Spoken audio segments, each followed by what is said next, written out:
Hello everyone, আজ আবারও এসে গেছি একটা নতুন রেসিপি নিয়ে। আজকের রেসিপিটির নাম হলো আম সন্দেশ। এটি বানানোর জন্যই প্রথমেই আমি এখানে 1.5 লিটার মতো দুধ গরম করে নিয়েছি। এখন আমি দুধটার ছানা কাটিয়ে নেব লেবুর রস দিয়ে।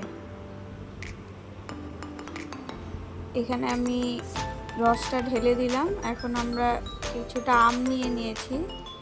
আমের পাল্পগুলো মিক্সির বাটির মধ্যে আমরা বার করে নেব। আমি দেখুন কিভাবে এখানে আমের পাল্পগুলো বার করছি, আপনারাও সেভাবে বের করে নেবেন।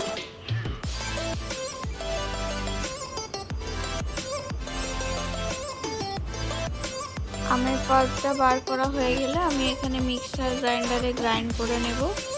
ওখানে আমার ছানাটা হয়ে গেছে, তাই আমি ছানাটা এখানে ছেঁকে নেব।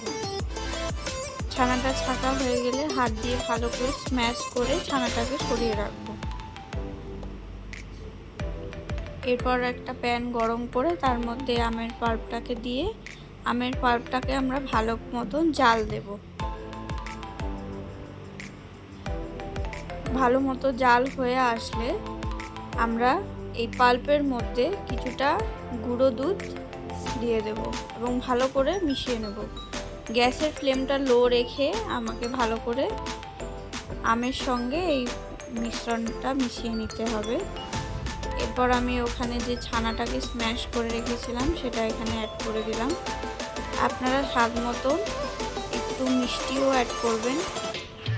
যেহেতু গুঁড়ো দুধ এবং আমটা দুটোই মিষ্টি, তাই সামান্য মিষ্টি অ্যাড করবেন, আবার না করলেও চলে।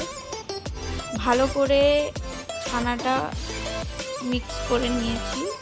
এখন এই ডোটাকে আমরা বার করে নিয়ে এখানে কিছুটা কাঁচা ছানা আমি তুলে রেখেছিলাম, সেটাই ডোয়ের সঙ্গে ভালো করে হাত দিয়ে মেখে নেব।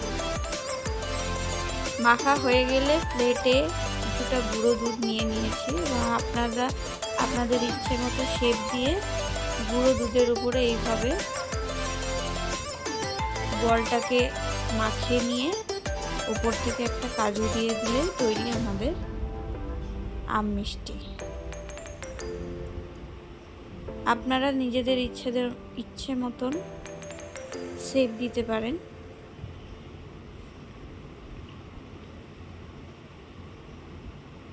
এইভাবেই তৈরি হয়ে গেল আমাদের আম মিষ্টি। কেমন লাগলো অবশ্যই জানাবেন এবং ট্রাই করতে একদমই ভুলবেন না।